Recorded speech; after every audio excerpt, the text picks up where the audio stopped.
I'm Dayahn. I'm Lauren. And we are Cakes and Cookies. How are y'all on this fine Thursday?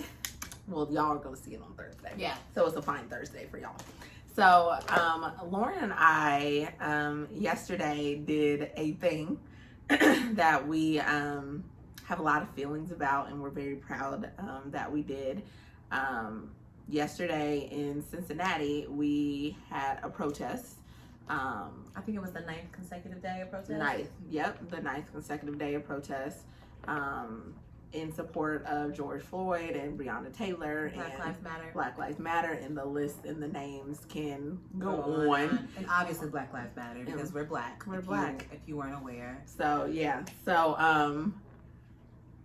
it was a lot. And looking at the news last night, they said over 4,000 people came out on the 9th day to protest. It was huge. My church was there. My union was there, so I'm glad for the people I work with. So I saw my union there; they were in support. So it was a lot. It was a lot. It was a lot. So we just want to come to you guys as first-time protesters. Lauren and I have never protested. We went besides going ham on Facebook and Instagram. Yeah, for me, I've supported things in the past, like on Facebook. I've given money to bailout funds. I've done stuff like that, but it felt totally different. To put myself out there. I can definitely put a credit card number and give money, but to put myself on the line, and especially during a pandemic. During a pandemic, that fear of you don't know how your job is going to view you being out there. So I was so happy when I saw just a sea of our union shirts out there. Yeah. So I'm glad I work for a school district that understands. Yeah. So it was a risk. It was a lot of risk, and I've always played into the risk before, but this year for me, it was like, no more. No more. You need to see me. Yeah. As a black person, as a person that has a black brother and brother-in-laws and friends and a daddy, and your sisters too, and sisters and beautiful black students that I have. I couldn't stay on Facebook and not be on the front line.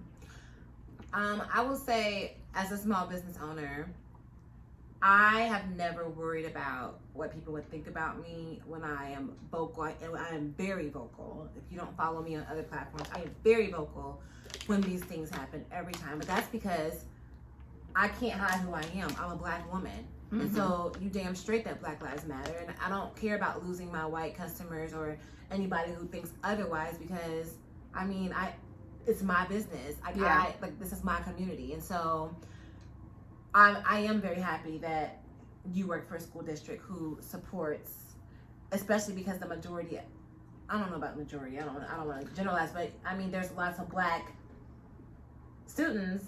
There's majority black. Okay, students. yes. So majority there you go. I didn't want to generalize. So so that is very important, something to think about. But I also feel like you have to stand for something and you have to show up for that. Yeah, so you definitely there will always come a time for any and everyone to say, okay, this is what I believe, and if I don't act on it, you're gonna feel some way about it later on in life. And so I'm glad Yeah, that like I'm happy when we're talking about this with our children or our children's children. We can say we did something. We didn't just sit there and complain about something, wanting it to be different and never doing anything about it. So, and it is important for us to use our voices on social platforms, especially because social media is a whole different monster these days. And so it is important for us to open our mouths, but more importantly, we have to put the action behind it. We can't just share and circulate some fake news, some real stuff. We can't just do those things and put our opinions out there. We have to put our money where our mouths are. We have to take the 2 seconds that it takes. Like last night, I signed a petition with a bot, and I got a email this morning from one of my senators saying, thank you for, sending this letter. Like it is easier now more than ever to mobilize and to do something about what's happening in our country. And so if you don't know how to do those things, we will make sure that we post some information in our stories on IG, and then we'll put it in a highlight so it stays there, so that you know the different things that you can do wherever you live at. It doesn't matter, to start moving some of these laws around and start changing some things, like, for the better. Yeah. And so I really don't want to harp on like George Floyd and Breonna Taylor, because the fact of the matter is that it's wrong. It's wrong. We don't need to sit here and it's wrong. Like, I don't care. I don't care who he was. All of them I don't were care. wrong. Like, it was wrong. All of them were wrong. And I hear people like, well, he was this and he was that. But everybody deserves their day in court. Everybody deserves their day in court. Yeah. And nobody deserves to die at the hands of the government. Period. Yeah. Period. Yep. I don't believe in capital punishment. We're not even going to get into the politics. But nobody deserves to die. Nobody deserves to die. Exactly. So, one thing that we definitely wanted to talk about also was just, our feelings about being out there and the education behind protesting. Mm-hmm. Like, people think you just go out there, you stand, you have a sign, and you just chant, and so be it. Like, I learned a lot. Like, it was so organized. Like, this is a sign if someone needs medical help. Mm-hmm. Like, I didn't know that until I got there and people were like, medic, and have the sign. And that way, the people that were the medics or the medical help could see that X and could follow the X, because everybody did it from the back to like wherever the person was till they got to that person. So I thought that was it's so organized. So organized. And there was people like, if you see someone in the yellow vest, this is the person that can help. This is this and that. The agitators. And with the agitators, because you would hope out of 4,000 people they are all supporters, but I'm sure there were some agitators. Even though I will say yesterday was very peaceful. It was so peaceful. It was so peaceful. And you've been seeing things going around about find an organized protest, and this is why, because it was organized down to the point where we marched through the busiest part of the cities, and every block the cops had it blocked off for us to come. Like, this was organized, it was put together, it made sense, and I think that is what is needed, not only so that nothing bad happens, but so that our voices are actually heard. It's important to disturb the peace. It is. It's important when we say peaceful protest, that doesn't mean we're not out here making a lot of noise. It's important, and that's the only way that things change. The only way that it changes is that if we show up and we continue to show up for days and days and months, we can't let this die down. We cannot, enough is enough. And I know the many reasons why this time is different per se, but we also have to move forward in a different way to get what we want.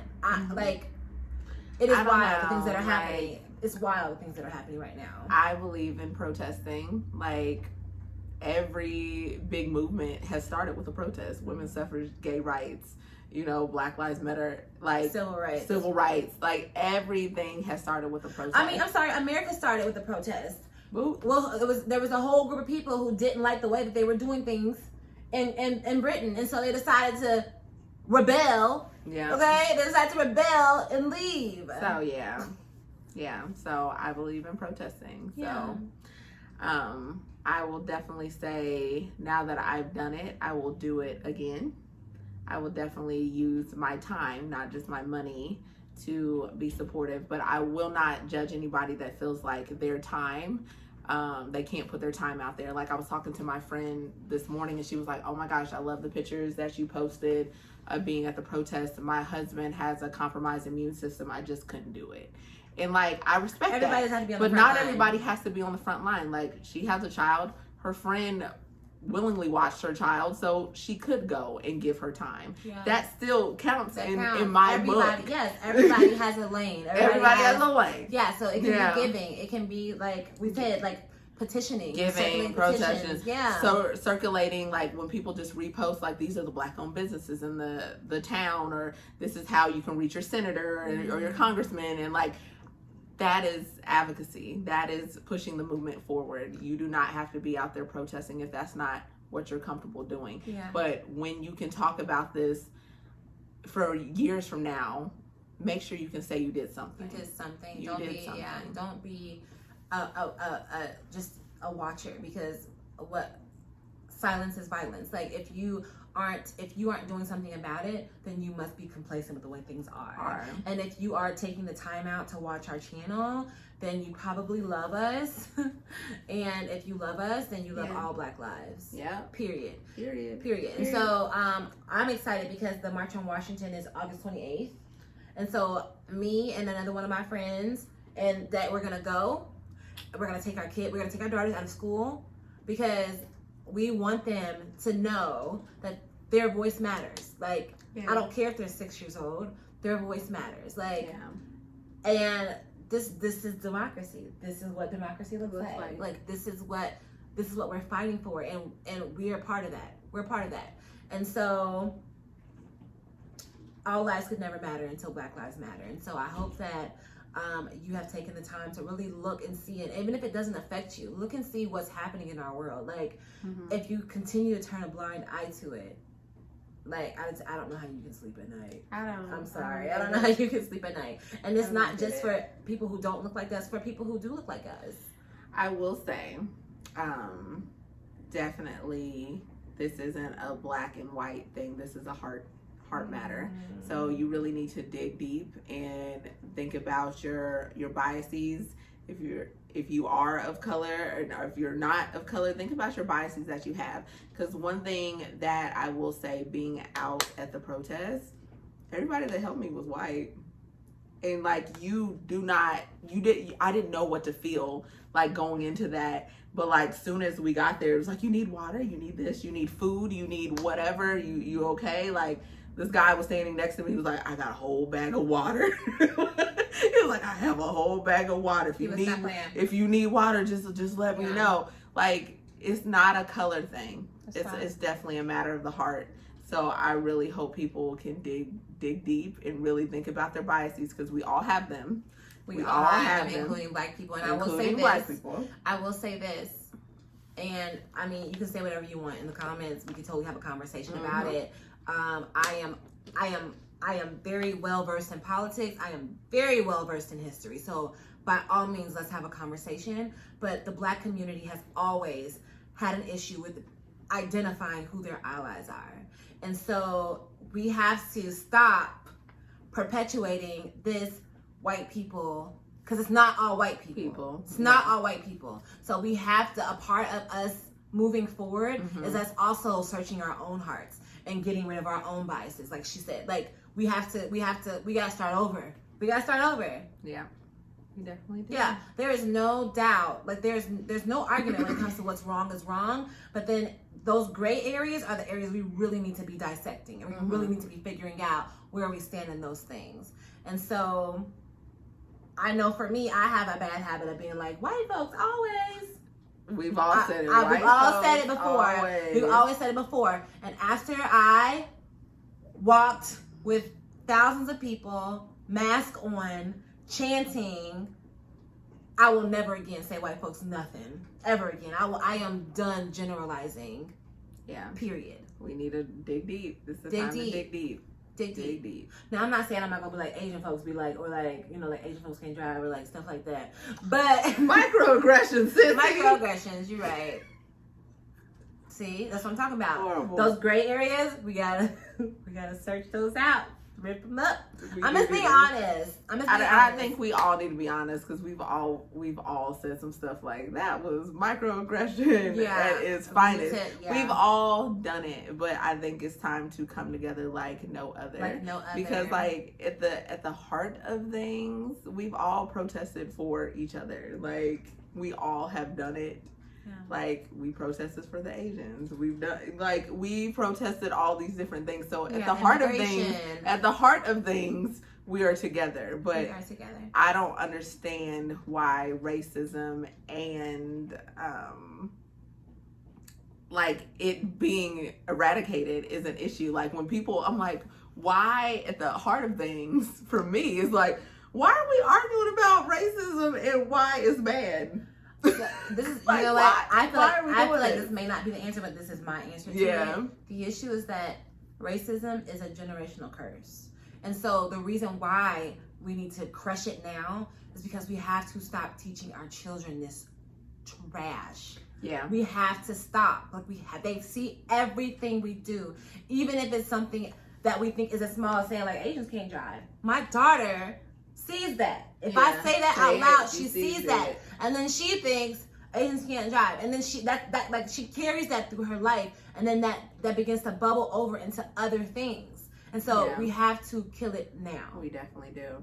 There is a generation rising up right now. If you ain't on TikTok, there's a whole generation rising up filming their conversations with their racist parents and putting it on TikTok. Oh my gosh. So don't play with them. They're not playing with you. I was watching that and I was just like, oh, like they're not recording it and like they're not playing. Yeah, they're not playing. Gosh. And you know what?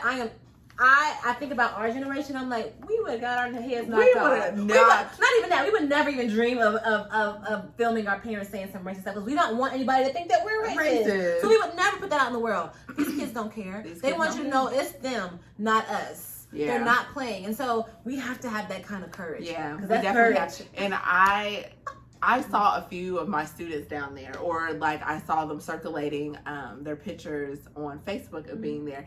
I don't think at 18 years old I was that conscious about the world, and you know, we were fearful, and like my mom, she was like, I protested in the 60s, but you don't do it, you know, like they're fearful of things, and like you do want to shield your kids from things. So I understood my mom's fear around it, but I was so proud to see my kids and their pictures at like 17, 18, 16 years old, realizing this is a problem that affects them. And they can use their voice, even though they are still children, their voice matters. And they were out there and they had their signs and it matters. They are versed. They're not just out there chanting stuff. When I look at their posts, I'm like, I am so proud to have known you or know you. You are versed in politics. You know what's going on. You know what's surrounding the issues. It's not just standing out there like monkey see, monkey do type things. You are actually educating yourself. So I am so proud of this next generation. People can say what they want about these kids. They redeemed themselves. My babies are activists. They're business owners. Like one of my students just started her own nail shop. She's 18. I'm like, I'm proud of this generation. They're going to do some amazing things. And I feel like what Lauren said, generational curses are going to be broken. Absolutely. I'm so proud. Absolutely. So let's support this younger generation and get out there and show them that we care. Like show them that these things are important, that we care about their future. Yeah. Because I mean, we only have so many years left on this earth. Like let's do something. Like this is what legacy looks like. Legacy looks like a whole generation coming together to fix what the previous generations broke.